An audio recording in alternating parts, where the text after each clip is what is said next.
একে অপরের পাশাপাশি বসে থেকেও যেন কতটা দূরত্বে মায়ের ভয়ে কথা বলতে হচ্ছে পলাশকে। সুস্মিতার পাশেই বসে থাকলেও মোবাইলের টেক্সটের মাধ্যমে কথা বলতে হচ্ছে পলাশ এবং সুস্মিতার। আর এমন একটি ভিডিওই দেখা যাচ্ছে এখন সোশ্যাল মিডিয়ায়।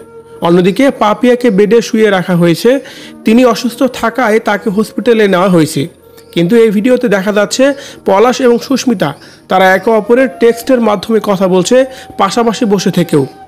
পুরো ভিডিওটি দেখলে যেন রীতিমতোই অবাক হবেন আপনিও।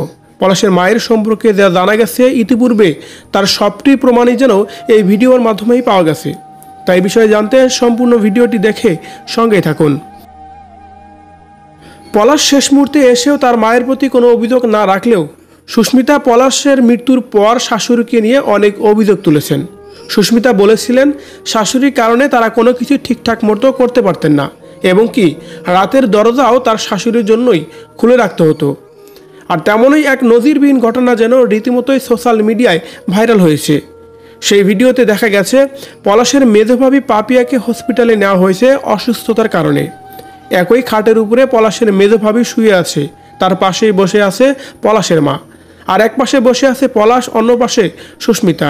ভিডিওটি ভালো করে লক্ষ্য করলে দেখা যায় যে পলাশ সুস্মিতা পাশে বসে থেকেও সুস্মিতার সাথে টেক্সটের মাধ্যমে কথা বলতে হচ্ছে। পাশে পলাশের মা বসে থাকার কারণেই ভয়ে টেক্সটের মাধ্যমে কথা বলতে হচ্ছে তাদের দুজনকে। তার কারণ অনেক বেশি ভয় পেত মাকে পলাশ। অন্যদিকে সুস্মিতা তার শাশুড়ির প্রতি অভিযোগ নিয়ে যেভাবে কথা বলেছিল ঠিক সেভাবেই যেন এই ভিডিওতেই দেখা যাচ্ছে। আনমনে বসে আছে দুজনেই দুই সাইডে, কেউ কারোর সঙ্গে কোনো কথা না হলেও মনের মিল থাকায় বিদায়ী তারা টেক্সটের মাধ্যমে কথা বলছে মায়ের ভয়ে পাশাপাশি থেকেও। আর এই বিষয়টি নিয়ে হচ্ছে অনেক বেশি আলোচনা সমালোচনা। বলা হচ্ছে সুস্মিতা যা বলেছে যাবতীয় শাশুড়ির নামে তার সবটাই যেন ঠিক কথাই বলেছে, তার প্রমাণই হচ্ছে এই ভিডিওটি।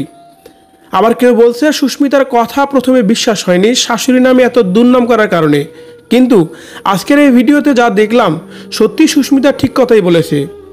পলাশের মা কোনোভাবেই ভালো ছিল না এবং কি সুস্মিতাকে দেখতে পারতো না।